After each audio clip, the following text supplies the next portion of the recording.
like love, love, love, and music.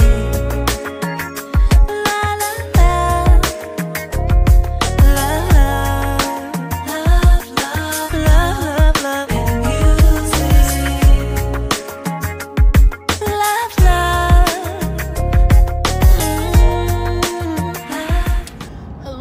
love. Hello, everyone. Thank you for tuning in.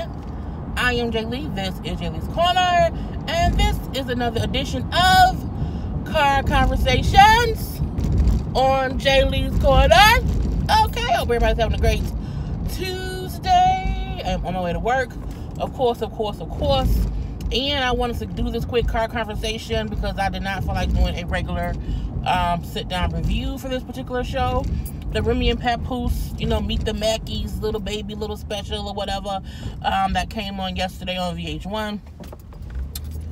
So much traffic.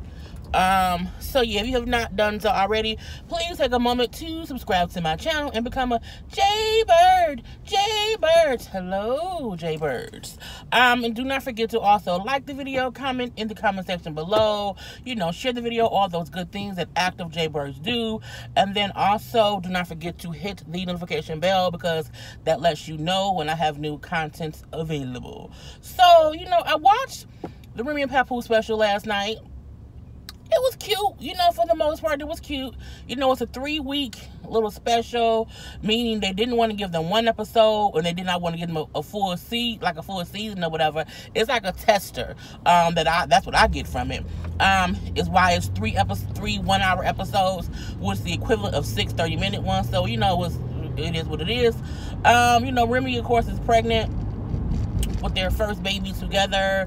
He has 2 other children. She has 1 son they had from before they got together and all that goodness. And the show, I liked it. I think the one thing that kept irritating my nerves, they kept on saying the golden child. They said the golden child too much. I'm like, okay, the golden child. I'm like, oh my God, y'all have 3 golden children.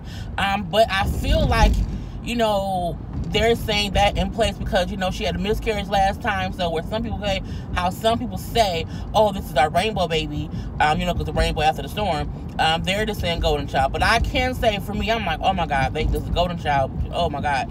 Oh my God. That kept irking my nerves and so crazy. And I like Remy and Pat. So, they show her being pregnant, how they went through the whole IVF thing and how it was, difficult, with her having to get shots everywhere, and how she does not want to know the sex of the baby, even though he does, so he does know what they're having.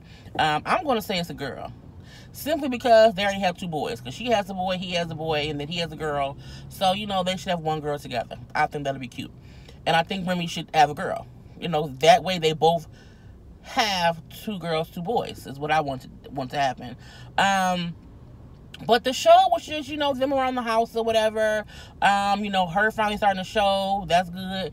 And the funny part about it is even now, Remy's like 7 months pregnant and she looks 2 days pregnant. Like she is, her body is just different. Like she didn't, because like her and Kenya Moore are almost like the same months pregnant.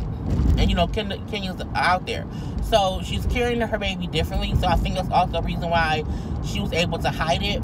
So, she did bring up how when they first found out, when she was like 2 days pregnant, Pat wanted to tell everyone. And she said, no, I want to wait until we're, past the little, I want to wait till we're like in the safe zone. I want to wait until I'm in my 2nd trimester. So, she rarely looks pregnant. She does from the side, of course. She does have a bump. But it's just a very small bump, which is really great. They're both happy. That's a good thing. He brings up how, before she went to jail, they were planning to, be married and have a baby. And then once she ended up going to prison for, 7 years or whatever, how he told her, well, let's still have a baby because we're married. So they were having conjugal visits. And he said, you can have the baby and then I can take care of the baby.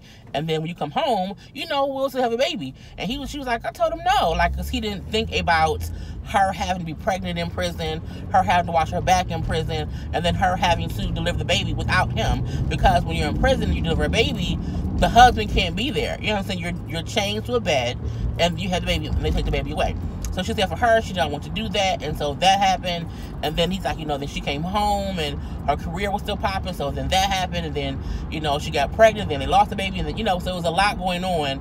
So for him and for her too, they're just happy that they finally have this child. So he wants to have all these memories. Like, he wants to know what the baby is as soon as he can. He wants to enjoy every moment of it because he feels like he's been waiting forever, which he has. He's been waiting at least 9 years for this to happen. And then for her, she's like, they're older kids. They're all their kids. Like, her son was the youngest, and he turned 18 in this episode. And she's like, well, I want them to get out the house. Like, I want them to be gone so they can kind of learn to live on their own. She's in how they're basically spoiled, and they give them everything. They're paying for their bills and all that stuff. So she wants them to kind of be out on their own, which I think is good. The reason she wants them to do that, she's like, because if we're not here, they need to know how to take care of themselves. Like, they need to know that. So that was the whole thing. The kids do seem a little bit spoiled. They get what they want. They get what they want. They get what they want. They brought up how for the daughter's birthday before, they spent like $20,000 on her birthday party. So now that her son's turning 18, he wants a big extravagant party as well. But she's like, I'm going to give him the option. I'm going to take out, $18,000 because he's turning 18. And I want to give him the option to either, take this money and throw a party, or take it and, do something with it that will make a difference. Like, work on your music stuff, buy some studio time, move out. Okay, you can pay for a whole year's worth of rent somewhere and still have money left over to do whatever else you want to do besides throw a whole party. And at first they show how he was upset because he was not having a party, and it was like a little dinner at home or whatnot. And then once she gave him that opportunity, at first he said, well, give me the money. Yeah, give me the money. I'm going to go throw a big party. And then she said, or you can take it and, do this and do that. And he like, the choices. So he did take the choice to take the money and not have a party. But we don't know what he did with the money. Maybe we'll see that for the next 2 episodes. And that was basically the whole show. So it's not that I did not like the show. It's that, I felt like not much happened in the show for it to be an hour long. Because I don't think anything else happened. Like, we saw Pat talking to his kids, about how he's happy for this new golden child, but how he'll still always be there for them. And, at one point the daughter's like, you wasn't really there for us. We were like, you bought us stuff or whatever, but you weren't there for all of our firsts. And he like, I had to go out and work to like make money or whatever.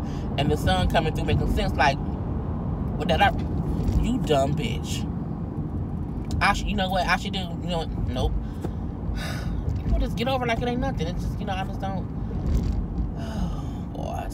Anyway, so the son was like, yeah, Dad, I understand. I get that you had to get out there and work to provide for us. So I get that, and I respect that. He like, cause now I see that you did all that work for so long, and now we're able to kind of enjoy it, and now you'll have this, cause he said, like, think about it.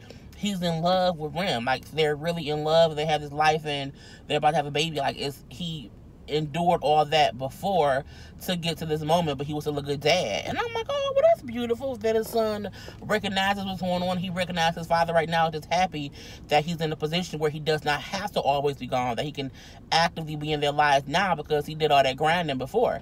And I think that's what some people have to understand, that your parents have to provide for you. And sometimes that may mean they can't be there. Because, I don't want you... Cause it's a hard thing. Like, do you want to struggle and be around your parent and, be homeless?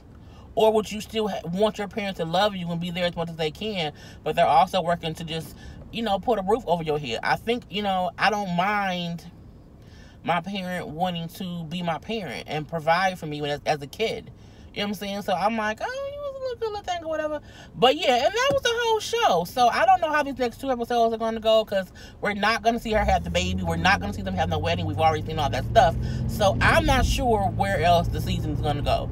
I do wonder, did anybody else watch it? And if you did watch it, like, what did you think about it? Because I was just like, it was cute for them, the whole black love thing. And, we do know they're in love. I think that's a great thing. I know they had done a couple of little not reality shows, little interviews. They were on The Breakfast Club. They also, you turn right here. And they were also on, I think, Wendy, where The Breakfast Club was asking Papoose about how he's finally taking his hat off. Papoose has a nice hairline right now. I don't know. He said he didn't have no kind of safari surgery, but I don't know. I think it might be something going on, but he said nah, people just will always make fun of how his head was shaped, and that's why he wore a hat, not because, you know, he had a receding hairline. I'm like, okay, if you say so. So that's a good thing, and so, yeah. But other than that, that was their whole show. You know, it was the golden child, the golden child, the golden child. So, you know, I'll watch next week. And I watched it because I want to because I figured, you know, they're doing this because it's a trial run to see if anyone will watch it. So, if no one watches it, you know, it won't go any further. I'm pretty sure, though, I'm pretty sure they're going to give her own baby special. Because it is what it is. But she also brought up how people think that... No, she asked her about the whole... who did it? Wendy Williams was asking Remy about, you know, if she talks to Cardi about the whole fight thing with Nicki. And she says, you know, yeah, me and Cardi are cool. We do talk, you know, about things or whatever. She said, but when we do, it's never like gossip stuff. Like when we talk, it's about, you know, babies, husbands, you know what I'm saying? That kind of stuff. She was like, so we didn't talk about that. We don't like to talk about anything negative. So I think that's a good thing, that her and Cardi's, you know, relationship isn't based on their non-situationship with Nicki. I think that's a great thing. And then, what else did she say? Oh, she asked about her relationship with Nicki, and she was like, what relationship? You know what I'm saying? And I like how she said, like, me and Nicki don't have no beef, like, it ain't no beef like that or whatever, but I don't know that lady. You know what I'm saying? I don't know that lady, and she can be what she's gonna be, and I'm gonna be what I'm gonna be, and it is what it is. I wish her the best, but I don't, you know what I'm saying? It's nothing. So I'm like, well, okay, Remy. Okay. So, yeah. That's all I have today, people. So I'm going to let you guys go. I just got on the freeway, and let's see if I can get through traffic. Okay, there's no traffic, so that's great. Anyway, everybody have a great Tuesday, and I will talk to y'all later today. I have a few videos up on my YouTube, so make sure to go watch the other ones. I will be live on my YouTube this Friday, of course, as usual, always, every Friday. I am always live at 10 p.m. Eastern Standard Time. Okay, and I'm done. Peace. It's like love, love.